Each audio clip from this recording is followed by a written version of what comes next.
Neighbor cuts down man's tree, pays $1.2 million. Michael could feel his heart beating in his chest as he sprinted through the doors and ran over to them. He shouted and waved, trying everything to get their attention. He never agreed to any of this. The man who was cutting the tree stopped and looked over at him.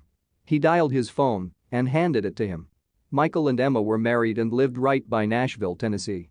They had only just moved and wanted some minor changes to add a bit of personality to their home. There were many homes in the area, and their yards seemed just the same. There were trees lining the property line. They wanted something that made it more unique. A part of the property they really loved was the oak trees that lined their yard. It was an important factor when they decided to buy the house.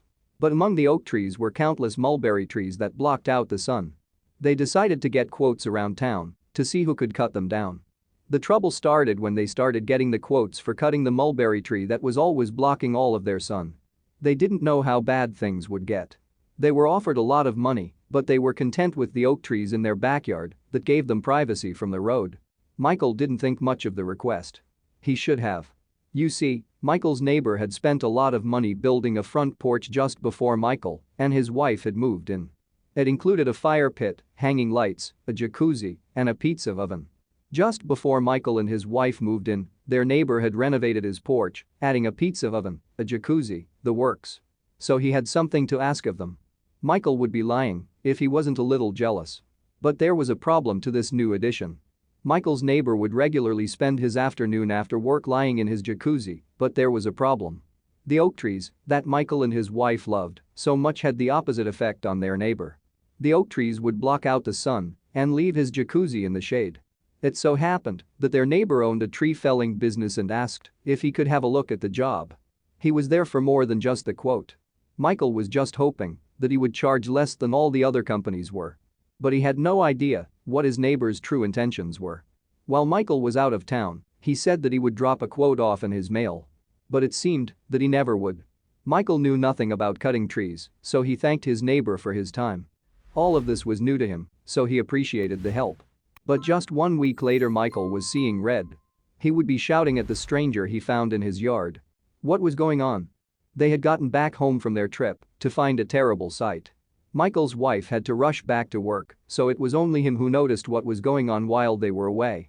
Michael was confused. He had just gotten back and heard the sound of machinery. He went to the source, his backyard. There were diggers and trucks in his yard. He saw that it was his neighbor's company logo on the side of them. Then he realized what was going on. They had already started to cut down trees at the end of his backyard. And not just the one they wanted gone. No, they had already cut down a number of their beloved trees. Michael's heart raced as he busted through the doors and ran down to them, shouting at them to stop. He waved frantically as his voice was drowned out by the loud machinery. One worker saw Michael sprinting toward him and immediately shut off his engine. When he understood what he said, he immediately hopped out and waved at his crew to stop what they were doing. Michael looked around at the devastation and angrily asked him who had given them permission. He replied that they had been told to chop down these trees by their boss, his neighbor. Michael briefly surveyed the damage and felt like crying.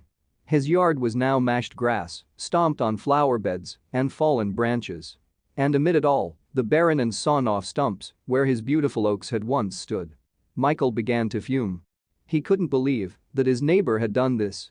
Michael, intensely confused, told him that he never agreed to any work taking place here. Immediately, the worker rang his boss, Michael's neighbor, and handed him the phone. After a heated, short conversation, they hung up. The workers left his property and Michael was left with huge fallen trees and debris scattered around his yard. This was just the beginning.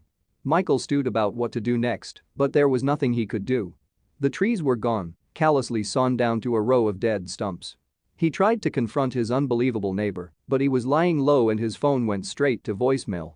Then, to add insult to injury, he found a note that his neighbor slid underneath the front door. When Michael read the note, he was incensed. He took to Reddit to ask for some anonymous advice. When I returned from vacation last week, I came home to 2 tree stumps, mashed up grass, and a letter telling me to expect a Venmo payment for $2,000, Michael angrily explained in a Reddit post. His neighbor really thought that throwing money at the problem would make it go away. When Michael's wife came home, she was devastated that her beloved trees were gone. And she hated now being able to see the cars pass on the busy road that hid behind their old trees. The next day, they wanted to sort this out with their neighbor, but there was a problem. The trees that were cut down and left messily on their land had slid onto the busy road after a night of heavy rainfall. They woke up to the cops knocking on their door. They were informed that the trees were their responsibility, so they would need to pay for the expense of the city moving these massive trees. They explained the situation, and with Michael's wife being a lawyer, she was able to calmly and effectively avoid blame and responsibility for this. But that's when things got interesting. Michael's Reddit post had attracted hundreds of comments in just a few days. Many users were just as stumped as he was, but then one of them advised him to repost his question on another thread called Our Tree Law. Credits. He scrolled through that particular Reddit thread and couldn't believe what he was reading. Michael had no idea that there were lawyers who specialized in arboreal arbitration. Tree law is anything that you can imagine that might give rise to disputes between people concerning trees, says Barry Bonaparte, a California tree lawyer. Shortly after he moved his post to the new thread, everyone was telling him to get an arborist in ASAP. It turned out that Michael could do something about his audacious neighbor after all. After weeks of back and forth and growing annoyance at the loss of their beautiful trees, Michael finally had a plan. They ended up hiring an arborist, or tree doctor, to determine the value of the trees they had lost as a way to get their neighbor to admit his wrongdoings and pay up.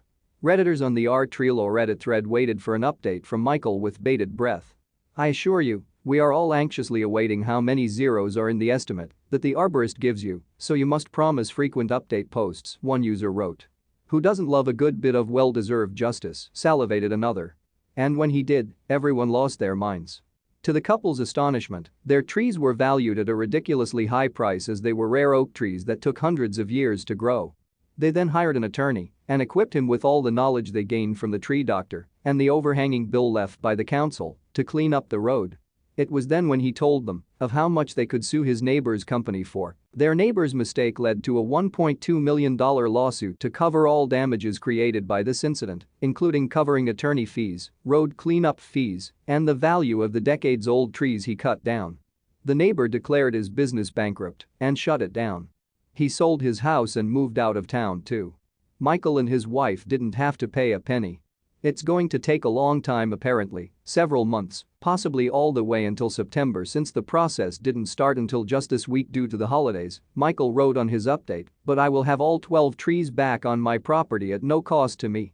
I want to thank everyone for all their advice, it was a huge help, he continued, I didn't know you all were so into trees, but I'm glad you are. Thank you for watching this fantastic story. Please tap one of the two videos on your screen for another amazing wonder stories.